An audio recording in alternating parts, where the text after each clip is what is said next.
America மற்றும் Iran இடையே போர்க்கால நிறுத்தம் 2 வாரங்களை கடந்து இன்றுடன் நிறைவடையுது. அதாவது 22ஆம் தேதியுடன் நிறைவடைகிற நிலையில பாகிஸ்தான் கோரிக்கைக்கு ஒப்பந்தம் எட்டுற வரைக்கும் போர் நிறுத்தத்தை நான் நீடிக்கிறேன் அப்படின்ட்டு ட்ரம்ப் சொல்லியிருக்கிறான். அதே வேளையில ஈரானோட துறைமுகத்துல அமெரிக்காவுடைய முற்றுகை தொடரும் அப்படின்ட்டு சொல்லப்படுது. இந்த சூழ்நிலையில பாத்தீங்கன்னா ஹார்மோன்ஸ் நீரிணைக்கு வந்த 3 கப்பல் மேல ஈரான் தாக்குதல் நடத்தியிருக்குது. ஈரானுடைய இஸ்லாமிய புரட்சி காவல்படை என்ன சொல்லுதுன்னா, துப்பாக்கி பொருத்தப்பட்டுள்ள படகுகள் இந்த தாக்குதலை நடத்தியிருக்குது அப்படின்ட்டு சொல்லுது. அது மட்டும் இல்லாம 3 கப்பல்களை தாக்கப்பட்டது எது எது அப்படின்றதை இப்ப பார்ப்போம்.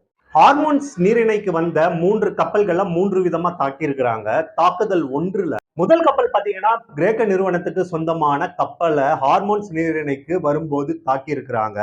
அதுல மைரன் டிராபிக் இணையதளத்துல இருந்து வந்த ஏஐஎஸ் டேட்டா படி நீரிணையை கடக்கும் போது அந்த கப்பல் கண்டறியக்கூடிய சமங்கிகளை வெளியிடப்பட்டிருக்குது. பிரிட்டனுடைய கடல்சார் வர்த்தக நிறுவனத்துடைய மையன் மற்றும் வேன்கார்டு ஆகிய 2ல இருந்து வர டேட்டா படி அந்த கப்பல் நீரிணையை கடப்பதற்கு அனுமதி இருப்பதாக கப்பலுடைய மாஸ்டருக்கு தெரிவிக்கப்பட்டிருக்கு. ஆனாலும் அந்த கப்பலை அணுகிய படகு தாக்குதல் நடத்தி அந்த கப்பலை பலத்த சேதத்தையும் ஏற்படுத்தி இருக்குது. தாக்குதல் 2ல ஹார்மோன்ஸ் நீரிணைக்கு வந்த 2வது கப்பல்களையும் தாக்குதல் நடத்தியிருக்குது. ஈரானுடைய மேற்குல இருந்து 8 கடல் மைலுக்கு அந்தாண்ட வெளியே வந்துட்டு இருந்த ஹார்மோன்ஸ் நிலையத்திலிருந்து வெளியில வந்துட்டு இருந்த சரக்கு கப்பல் மேல தாக்குதல் நடத்தியிருக்குது ஈரான். தாக்குதல் நடத்தின 2வது கப்பல் பாத்தீங்கன்னா பனமா கொடியை ஏற்றிக்கிட்டு வெளியில வந்த நிலையில இந்த தாக்குதல் நடத்தியிருக்கு. இது ஒரு ஐக்கிய அரபு எமிரேட்ஸ் நிறுவனத்துக்கு சொந்தமான கப்பல். இந்த கப்பல் பாத்தீங்கன்னா கெப்லர் இணையத்துல இருந்து வரும் ஐஏஎஸ் டேட்டா படி இந்த கப்பல் ஏப்ரல் 22ஆம் தேதி இந்திய நேரப்படி காலை 6:40 மணிக்கு நீரிணையை கடக்க தொடங்கியது.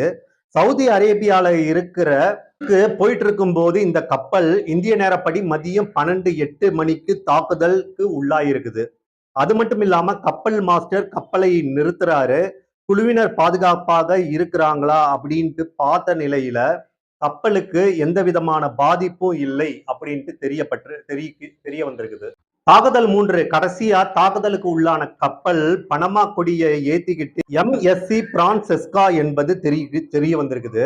இந்த நிலையில நீரிணையில தெற்கே நோக்கி போறப்ப ஓமன் வளைகுடால நுழைய முயன்ற போது ஈரான் கரையில இருந்து 6 கடல் மைல் தொலைவுல கப்பல் தாக்கப்பட்டிருக்குது.